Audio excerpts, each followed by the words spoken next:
Hello guys, welcome back to the course. In this video, we are going to display air quality index value for its locations on interactive map. And don't worry guys, we don't need to do geocoding because this dataset already has the site latitude and also site longitude.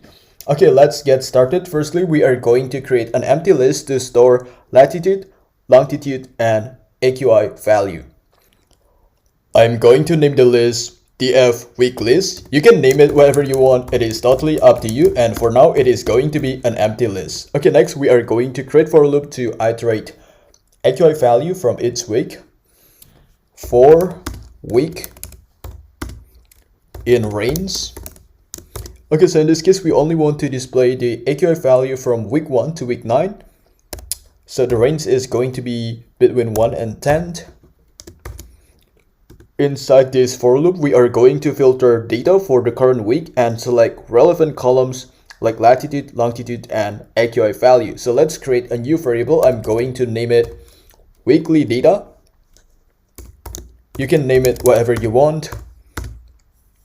So in this case, we are going to use the weekly mean AQI. So let's copy and paste this.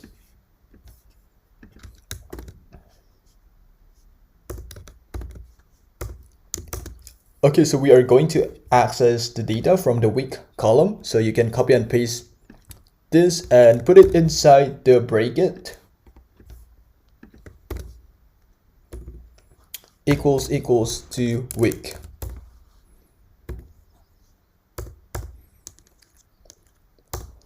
And we are also going to put site latitude, site longitude, and daily AQI value inside this bracket.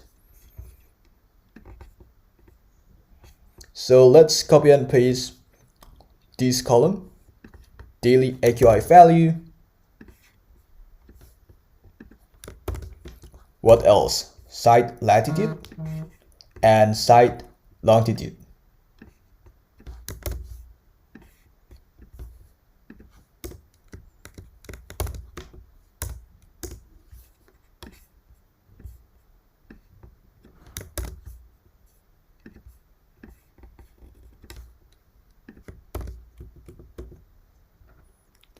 Next, we are going to convert data frame rows to list of lists and append to DF week list. So we are going to append the value to this empty list. We are going to utilize append functions. Inside these parentheses, we are going to have weekly data, and we are going to add dot values dot to list. Okay, next we are going to initialize the volume map centered around Los Angeles. So let's create a new variable. I'm going to name it base map. You can name it whatever you want. It is totally up to you. Volume dot map. Okay, so let's specify the locations. Just go to Google and just type in Los Angeles coordinate. Okay, so here is the coordinate, guys. You can copy and paste the latitude and put it here, and let's copy and paste the longitude and put it here.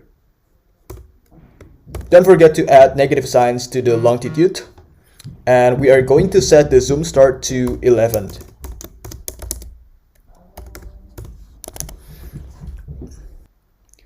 Next, we are going to create heat map with time layer.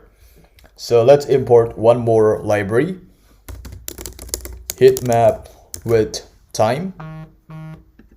Let's recompile the code. Okay, we are going to copy and paste this, heat map with time. Okay, let's scroll down.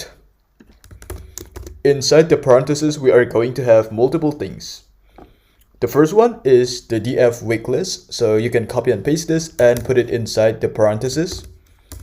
Next, we are going to set the radius to 70. Next, we are going to set the gradient color.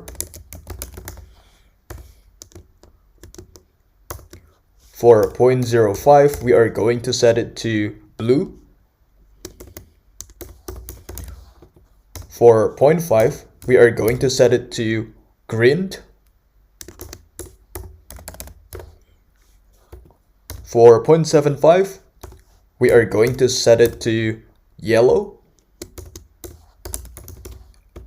And lastly, for 1, we are going to set it to red. Okay, so let me explain a little bit. So this line of code will determine the color of the heat map. For example, if the area has good air quality, then the color is going to be blue. And if the area has bad air quality, then the color is going to be red. Next, we are going to set the minimum opacity to 0.5. We are also going to set the maximum opacity to 0.8. And lastly, we are going to set the use local extreme to true. Don't forget to add this to the map.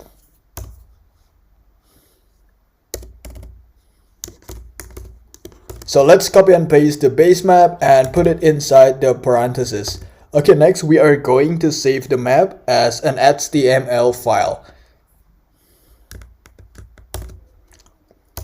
We are going to use save functions, and in this case I'm going to name the map weekly AQI heatmap.html. You can name it whatever you want, guys. It is totally up to you.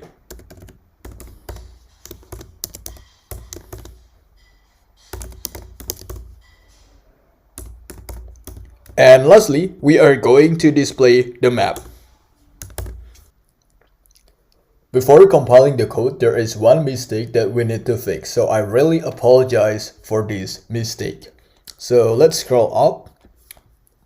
So the order should be site latitude, site longitude, and daily AQI value, right? However, that's not the case here.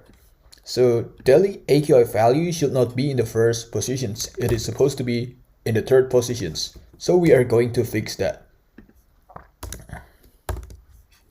Okay, so now let's compile the code. Okay, so here is the heat map.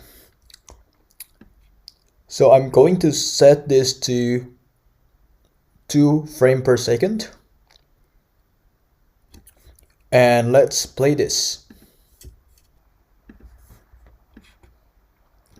So here is the visualizations of the air quality index for its locations. For example, this is week 9, this is week 8, week 7, week 6. You can see the number here, right? For example, this area, it has very red color. It means that these locations has very bad air quality compared to these locations. The color is mostly blue and green. So this area has much better air quality. So if you are an urban planner, you know which area has good air quality and which area has bad air quality. So you know which locations that needs more improvement, and you can arrange your plan accordingly. Okay guys, I think that's it. That's all you need to know. I'll see you guys in the next video. Bye.